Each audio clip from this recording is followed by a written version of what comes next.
एक छोटा सा बालक वृंदावन गए घूमने के लिए, 5 वर्ष की अवस्था है, ध्रुव के रूप में ही था। हमारे गुरुदेव सुनाते रहते। और जब गिरिराज जी की उसकी माँ ने परिक्रमा की तो गिरिराज जी के परिक्रमा दान घाटी के प्रारंभ होता है, दान घाटी से फिर वहीं मानसिक गंगा में आचमन लोग करते हैं, फिर कुछ ही दूर चलना पड़ता है दान घाटी तक। तो उसकी माँ ने कहा तुम भी जरा मानसिक गंगा से जल लिया और अपने बेटा को मुख में कहा तुम भी पी लो। उसने देखा उसमें छोटी छोटी सी कीड़ा मकोड़ा, उसने उस जल को लिया और फिर कहा मैं नहीं पीऊंगा, रोने लग गया। लेकिन उसने उस जल को देखा और उसने कहा कि मुझे सबसे बड़ा पद प्राप्त करना है। बोले सबसे बड़ा पद कौन है? तो उसके माता ने कहा IAS ऑफिसर बनो।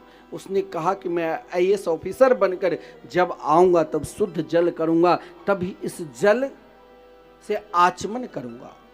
गिरिराज जी उनकी बात श्रवण कर ली, वो पढ़कर IAS ऑफिसर बना और उनका सर्वप्रथम मथुरा में ही आगमन हुआ। और जब मथुरा में आगमन हुआ तो उसने स्वयं अपने मस्तक पर मिट्टी उठाकर मानसिक गंगा को फेंके, सफाई की और तब वो जल से आचमन किया और दूसरों को बताया कि ये संकल्प तो मेरे 5 वर्ष की अवस्था में ही मैंने लिया था गिरिराज जी के समीप। संकल्प ऐसा नहीं है, पंडित जी जो आपको संकल्प कराते तो पूर्ण नहीं होगा, लेकिन उन संकल्प में अगर आपके अंदर कहीं कहीं अपना मैपन छुपा है,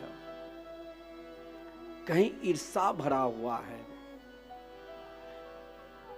कि सिन्हा जी सभी को जोड़ रहे हैं, ये तो ठीक नहीं, अब हमें भी अलग से कर। किसके लिए ईर्षा कर रहे हो? क्या आपके अपने अंदर मैपन है उसके लिए? तो आपका पतन होगा। या आप स्वयं को सबसे भगवान से जोड़ने के लिए, तो फिर भेदभाव क्यों?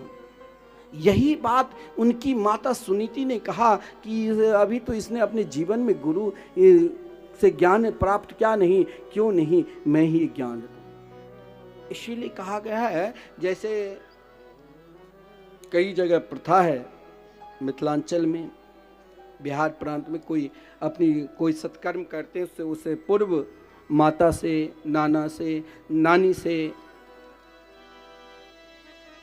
मंत्र लेते हैं। उन मंत्र लेने के बाद भी आपको वैष्णवी दीक्षा लेना ही पड़ेगा। तो सुनीति ने पुत्र को कहा मार्ग पकड़ो। बहुत लोग अपने बच्चे के लिए बढ़िया स्कूल में पढ़ाते हैं कि सही मार्ग को पकड़े, लेकिन पतन क्यों हो जाता है? उसमें माता पिता की दोष नहीं है, दोष यहाँ है उनके अंदर माता पिता ने केवल बड़ेपन का अभिमान ही सिखा दिया था। बड़ापन का अभिमान रहेगा तो उसका पतन होगा, नहीं तो संकल्प तो सिद्ध होता है। ध्रुव की माँ ने कहा तेरे अंदर क्या बड़ापन कहीं छुपा है? और बड़ापन नहीं है तो ये काम कर लो। ध्रुव जी ने कहा क्या करूं? बोले लक्ष्य की प्राप्ति करना है ना, एक काम कर लो। क्या? माँ मंगलम तात परेशु ममस्था भुंक्ते जनो यत पर दुख दस्तात। अपना कल्याण चाहते हो पुत्र, देखिए इसीलिए तो मातृदेवो भव कहा गया। क्यों? कि पुत्र अगर अपना कल्याण चाहते हो तो स्वप्ना अवस्था में भी किसी का अमंगल मत सोचना। जो अमंगल कर रहे हैं उसके चरणों में भी नमन करो कि ये भी मेरे लिए कोई न कोई मेरे मार्ग की गुरु ही है, ताकि इनकी शिक्षा से हो सकता है। अगर सुरुचि ने शिक्षा नहीं ध्रुव को देता तो कौन ध्रुव का गान करते? ध्रुव यानी भजनानंद। और मार्ग सही है तो अपने आप मार्ग खुल जाएगा। संकल्प लेकर निकला ध्रुव कि मुझे किसी के प्रति वैर भाव रखना ही नहीं। और उनका संकल्प सिद्ध के लिए जैसे शिक्षा प्राप्त करते हैं तो सदगुरु की जरूरत है, तो और परमात्मा से मिलना भी है तो वहां भी सदगुरु